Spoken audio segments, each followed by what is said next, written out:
আমাদের এই সরকারের যেহেতু সীমাবদ্ধতা আছে অনেক বেশি, তারা যদি এই জাতীয় এত বড় বড় সিদ্ধান্ত নিয়ে নেয়, হু নোজ পরবর্তীতে যদি কোনো কিছু ব্যাকফায়ার করে সেটা ট্যাকেল করার মতো ক্যাপাসিটি কি এই সরকারের আছে? নাই। একটা সন্দেহ এবং ষড়যন্ত্র শব্দগুলো তো বারংবার উচ্চারিত হচ্ছে। আপনি মনে করেন কিনা যে অন্তর্বর্তী সরকার, যেটি আসলে সর্বদলীয় ম্যান্ডেট নিয়েই তো সেই সরকারটা হয়েছিল ওই সময়, এই যে সন্দেহ এবং ষড়যন্ত্রের কথা আমরা এখন বলছি, সেখানে ট্রান্সপারেন্সি সেটির অভাব ছিল কিনা, বা এখনও অভাব দেখতে পারেন কিনা?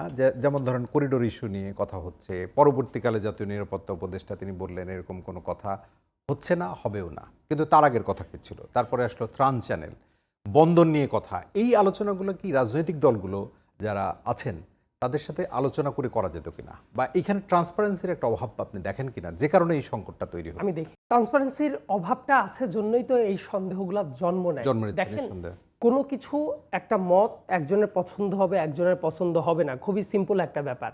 কিন্তু যখন ধোঁয়াশাটা তৈরি হয়, এই গভর্নমেন্টেরই একজন উপদেষ্টা, ইনফ্যাক্ট পররাষ্ট্র উপদেষ্টা যখন বলবেন করিডোর ইস্যুতে আমাদের সরকারের নীতিগত সিদ্ধান্ত নেওয়া হয়ে গেছে, তারপরে মোটামুটি এক মাসের মতো এইটা নিয়ে তীব্র বিতর্ক যখন চলবে, এর ভেতরে এটা নিয়ে কেউ আর অ্যাড্রেস করলো না। তারপর অনেকগুলা দিন পরে এসে তারপর যখন নিরাপত্তা উপদেষ্টা যখন আবার বলবেন এটা নিয়ে কোনো আলোচনাই হয় নাই, তো মানুষ তো দেখছে দুইজনই সরকারের খুব গুরুত্বপূর্ণ ব্যক্তি। তো এটা বলার পরে এত কাঠখড় পোড়ানোর দরকার হলো এতদিন পরে এসে যখন কথা, এক মাসে যখন প্রবলেমগুলো ঘনীভূত হলো, মানুষ তো সন্দেহ করবেই। আবার দেখেন বন্দর ইস্যুতে, আমি সলিড ইকোনমিক্স ব্যাকগ্রাউন্ডের কেউ না, কিন্তু আমি একটা জিনিস বুঝি, আমাদের এই বন্দরটাকে ইফেক্টিভভাবে ব্যবহার করাটা উচিত। কারণ এই বন্দর কেন্দ্রিক অর্থনীতি অনেকভাবে স্থবির হয়ে আছে নানা কারণে, এবং এটা করার জন্য পৃথিবীর বহু দেশে প্রাইভেটাইজেশনের দিকে চলে গেছে, বিদেশি কোম্পানিকে লিজ দেওয়ারও নজির আছে, এভরিথিং ইজ ফাইন। কিন্তু সেই ব্যাপারটা কিভাবে হওয়া উচিত দেখবেন, একেবারে ফিক্সড টার্মস অ্যান্ড কন্ডিশনস ঠিক করে দিয়ে, এবং এই কাজগুলা করার জন্য আমাদের এই সরকারের যেহেতু সীমাবদ্ধতা আছে অনেক বেশি, তারা যদি এই জাতীয় এত বড় বড় সিদ্ধান্ত নিয়ে নেয়, হু নোজ পরবর্তীতে যদি কোনো কিছু ব্যাকফায়ার করে সেটা ট্যাকেল করার মতো ক্যাপাসিটি কি এই সরকারের আছে? নাই। আমি বলছি না যে এই বন্দরের কোনো একটা পার্টিকুলার অংশ, কোনো একটা পার্টিকুলার প্রজেক্ট এইটা কোনো দিনও বিদেশিদের দেওয়া যাবে না, হইতেই পারে, ভবিষ্যতে দেওয়ার দরকার হতেই পারে, খুবই স্বাভাবিক। কিন্তু সেটা দেওয়ার আগে অনেক কিছু আমাদের বিচার বিবেচনা করা উচিত। একটা উদাহরণ বলি তাহলে বুঝতে পারবেন, আমাদের রূপপুর পারমাণবিক বিদ্যুৎ কেন্দ্র যেটা আছে, এটা রাশিয়ার রোজাটম যখন এই কাজটা করে, এই একই কোম্পানি কিন্তু ইন্ডিয়ারও কয়েকটা জায়গায় বিভিন্ন ধরনের কাজ করেছে, ওই সব জায়গায় এইগুলার ইনডেমনিটি তারা পায় নাই। কিন্তু বাংলাদেশে আসার পরে যেটা হয়েছে, এটার যদি কোনো মিসহ্যান্ডেলড হয়, কোনো যদি ক্ষতি হয়, কোনো যদি ভুল কাজ হয়, তারপর এইগুলার সব দায় দায়িত্ব বাংলাদেশ পক্ষের রাশিয়ান কোম্পানি কোনো দায় দায়িত্ব নেবেন, এবং এইটার জন্য একটা আইন পাশ করা হয়েছে।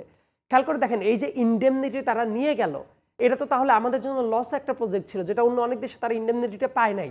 সো এইটাই ইভেন ধরেন যুক্তরাষ্ট্রের কথাও আমি জানি, যেখানে ইউএইর সম্ভবত একটা কোম্পানি যাওয়ার কথা ছিল, তারাও কিন্তু সেটা রাজি হয়। এই কারণে আমি যেটা বলার চেষ্টা করছি যে দেওয়ার দরকার হইতেই পারে বিভিন্ন কিছু ফিজিবিলিটি টেস্ট করে, কিন্তু এই সরকার অনেক কিছু না করে যদি কিছু কিছু জায়গায় হাত দেয়, ধরেন আহতদের চিকিৎসার ব্যবস্থা, তারপর যারা শহীদ হয়েছে তাদের ঠিকমতো পুনর্বাসনের ব্যবস্থা করাটা, তারপর ধরেন যে যারা এই আওয়ামী লীগের পারপেট্রেটর ছিল তাদেরকে বিচারের আওতায় নিয়ে আসা। বিচার মানে এই না যে খুন হইল ঢাকায়, একজন বসেছিল বরিশালে, সে আপনার শত্রু, ইচ্ছা করে তার এক খুনের মামলায় 400টা লিস্ট ধরায়া দিলেন, তারপর আপনার মনে হইল কোনো একজন মডেল দেশের বাইরে যাচ্ছে, এয়ারপোর্ট থেকে তারা ধরে নিয়ে এসে গ্রেপ্তার করে খুনের মামলা দিয়ে রাখবেন, অথচ ঘটনার সময় সে ছিল দেশের বাইরে,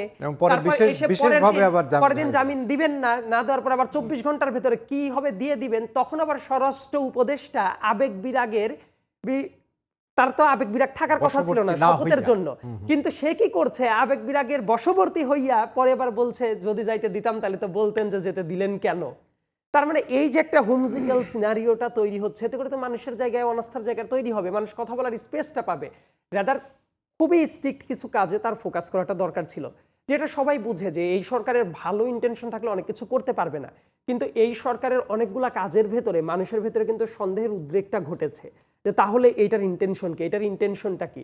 বরং বেসিক কাজের দিকে মনোযোগটা দিক, তারপর আওয়ামী লীগের বিচারের জায়গাটা সলিডভাবে করাটাই স্টার্ট করুক।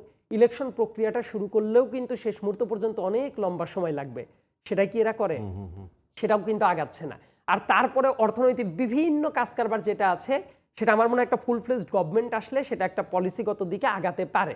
একটা উদাহরণ বলি তাহলে বোঝা যাবে। ইনভেস্টমেন্ট সামিট করা হলো, অবশ্যই প্রেজেন্টেশন থেকে শুরু করে সবকিছুই টপ নচ ছিল, এটা খুবই ভালো একটা উদ্যোগ। কিন্তু কথাটা হলো তার আফটার ম্যাথ ইফেক্ট যেটা, মানুষ নগদে বিশ্বাসী মানুষ, এইটা এত বেশি মাত্রায় প্রচার করা হয়েছে, মানুষের কাছে একটা হাইপ তৈরি করা হয়েছে এমন যেন অতীতে এত ইনভেস্টমেন্ট কোনোদিনও আসেনি, এইবার এটা আসবে একটা ম্যাজিক, একজন ব্যক্তির ম্যাজিকের কারণে।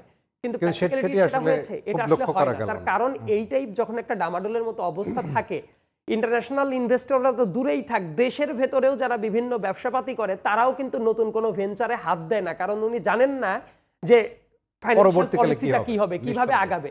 সো এই প্র্যাকটিক্যালিটির দিকে বিবেচনায় রেখে অনেক কিছু অ্যাডভেঞ্চারাস কাজ থেকে যদি একটু দূরে সরে এসে বেসিক কাজের দিকে মনোযোগ দেয় তাহলে দেখবেন এই সমস্যার জায়গাটা